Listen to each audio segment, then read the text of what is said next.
आकाशवाणी मध्य प्रदेश से प्रस्तुत हैं प्रादेशिक समाचार।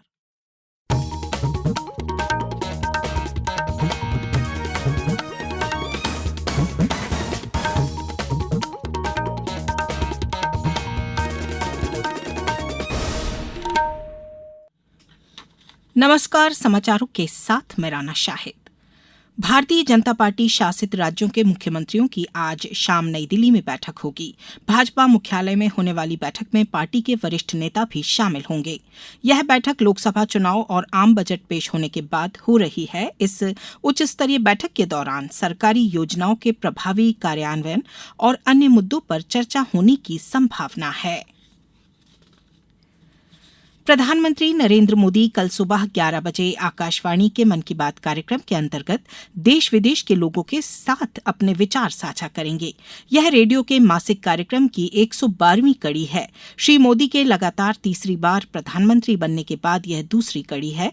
यह कार्यक्रम आकाशवाणी और दूरदर्शन के सभी नेटवर्कों, AIR न्यूज वेबसाइट और news on AIR mobile app पर उपलब्ध रहेगा।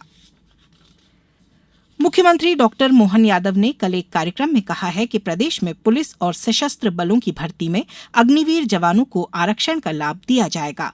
मुख्यमंत्री ने कहा कि निश्चित ही अग्निपथ योजना देश की ताकत बढ़ाने के साथ ही सामर्थ्यवान युवाओं को सेना से जोड़ने की महत्वपूर्ण पहल है।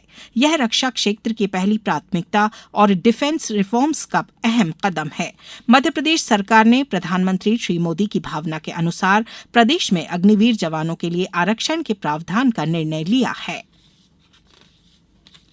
सर्वोच्च न्यायालय ने कल कांवड़ यात्रा मार्ग पर भोजनालयों और ढाबों के मालिकों और श्रमिकों के नाम प्रदर्शित करने के निर्देश पर स्थगन आदेश बढ़ा दिया।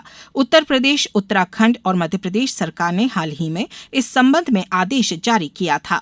न्यायमूर्ति ऋषिकेश राय की अध्यक्षता वाली पीठ ने इस मामले में उत्तराखंड और मध्य प्रदेश की राज्य सरकारों को अपना जवाब दाखिल करने के लिए 1 सप्ताह का समय दिया। शीर्ष अदालत ने मामले की सुनवाई 5 अगस्त को तय की है। श्रम मंत्री प्रहलाद पटेल ने कहा है कि श्रमिकों के हित में प्रत्येक 5 वर्ष में वेज रिवीजन की व्यवस्था की जाएगी। वह कल भारतीय मजदूर संघ के पदाधिकारियों से मजदूरों के कल्याण से जुड़े मुद्दों पर चर्चा कर रहे थे। श्री पटेल ने कहा कि मजदूरों के स्वास्थ्य और कौशल विकास, उनके बच्चों की शिक्षा और कौशल विकास पर केंद्र और राज्य सरकार ध्यान दे रहे हैं। श्रमिकों को PF का यूनिक आइडेंटिटी कार्ड देने का काम देश में पहली बार प्रधानमंत्री नरेंद्र मोदी के मार्गदर्शन में हुआ है।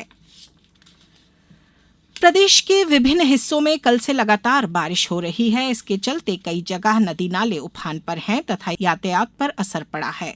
आज भी राजधानी भोपाल सहित कई जिलों में बारिश का दौर जारी है। कल भोपाल, इंदौर, उज्जैन समेत प्रदेश के 18 जिलों में जमकर पानी गिरा। सबसे ज्यादा 3.3 इंच बारिश रायसेन में हुई। यहां नदी नालों में बाढ़ आ गई। मुख्य बाजार में 3 फीट पानी भर गया। मौसम विभाग के अनुसार बंगाल की खाड़ी में कम दबाव का क्षेत्र बन गया है। साथ ही अलग अलग स्थानों पर 3 अन्य मौसम प्रणालियां भी सक्रिय हैं। इस वजह से प्रदेश के अधिकतर जिलों में बारिश का सिलसिला बना हुआ है। मौसम विभाग ने भोपाल समेत 20 जिलों में भारी बारिश का अलर्ट जारी किया है। विदिशा जिले में 3 दिनों से हो रही लगातार बारिश के चलते बेतवा नदी में जलस्तर लगातार बढ़ रहा है। चरण तीर्थ घाट पर स्थित मंदिर पूरी तरह से डूब चुके हैं। बाढ़ वाले गणेश मंदिर के आसपास भी चारों तरफ पानी भर गया है। वहीं शमशान घाट तक जाने का रास्ता भी बंद हो गया है। नीमच जिले में चालू वर्षा काल में अब तक 394 मिलीमीटर औसत वर्षा दर्ज की गई है। अब कुछ समाचार संक्षेप में। बालाघाट में शासकीय शंकर साव पटेल महाविद्यालय, टहली बाई CM राइस उत्कृष्ट विद्यालय और जवाहर नवोदय विद्यालय के NCC कैडेट्स ने 25वें कारगिल विजय दिवस के अवसर में शहीद वीर सैनिकों को श्रद्धांजलि अर्पित की। आज इस बुलेटिन में बस इतना ही। दीजिए इजाजत। नमस्कार।